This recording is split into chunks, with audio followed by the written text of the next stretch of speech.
तमिळनाडूतील मदुरू येथील LIC कर्मचाऱ्याला अटक का केली माहितीये का? सांगते.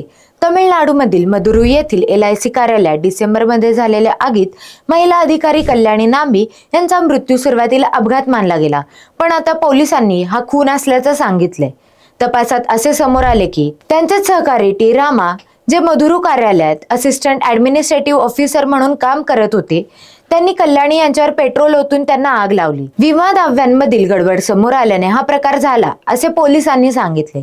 विमा दाव्यांतील गडबडीची तक्रार कल्याणी यांनी केली होती आणि रामावर कारवाई सुचवली होती.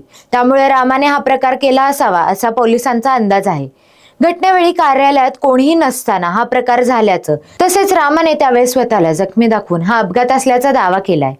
आणि चौकशीत वेगवेगळी उत्तरं दिल्याने पोलिसांना संशय आला आणि त्याला खुनाच्या आरोपात अटक केलेली आहे. या प्रकारामुळे कामाच्या ठिकाणी सुरक्षिततेचे आणि तक्रार करणाऱ्यांच्या संरक्षणाचे प्रश्न उभे राहिले आहेत. तुम्हाला ही माहिती कशी वाटली कमेंट बॉक्समध्ये नक्की सांगा आणि महाराष्ट्र जागरणला फॉलो आणि सबस्क्राईब करायला विसरू नका.